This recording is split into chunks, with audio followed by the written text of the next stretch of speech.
Today, two great things happened. Karen Handel stepped down from her job with the Susan G. Komen Foundation, and more importantly, the Ninth Circuit Court of Appeals struck down California's Proposition 8. The Prop Queen put it correctly when she said that it's not that marriage is being redefined, but that it's evolving. Marriage for romantic love is a relatively new concept in Western culture. Marriages used to be arranged for business or political reasons and to tie families closer together. Before that, well, you only have to go to the Old Testament to see that marriage was between one man and one or more wives. Once polygamy was common, but we no longer consider it appropriate. We also no longer consider arranged marriages appropriate. Rather, we think that people should make the decision who to marry for themselves.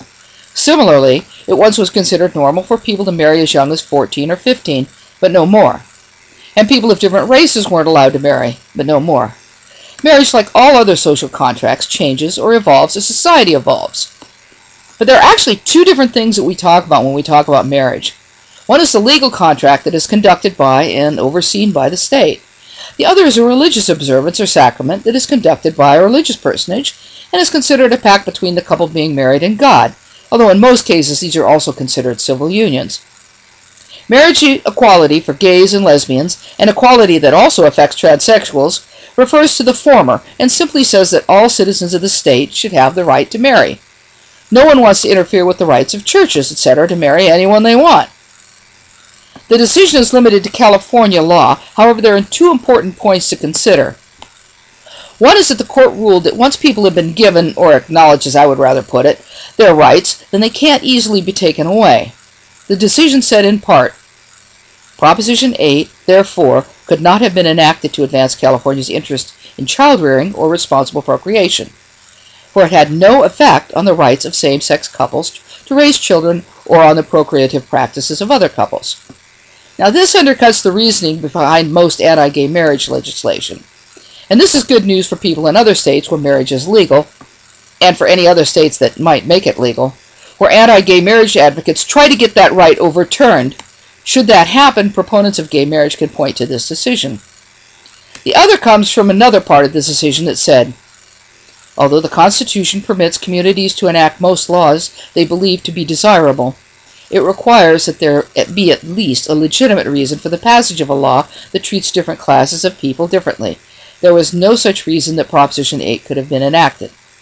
Now, should this ruling be appealed to the Supreme Court, it's very possible that the Supreme Court will decline to hear it, since it is such a narrow decision affecting California only.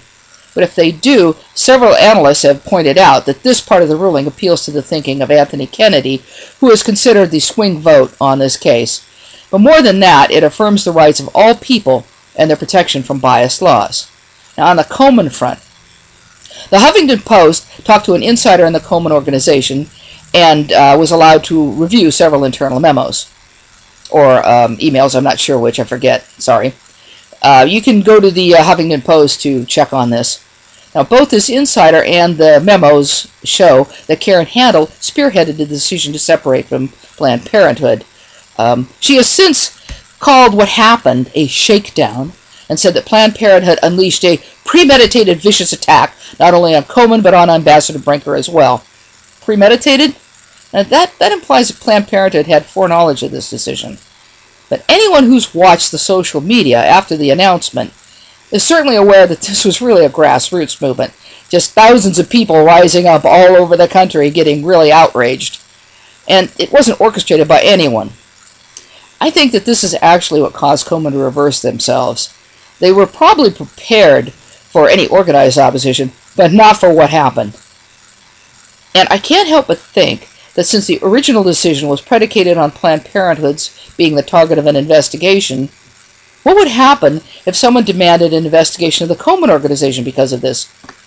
Would they have to stop doing business with themselves? Handel also said, it was absolutely outrageous what transpired here. Yeah, no kidding. She was, and is, absolutely outrageous, and is also apparently a stranger to the truth. Thanks.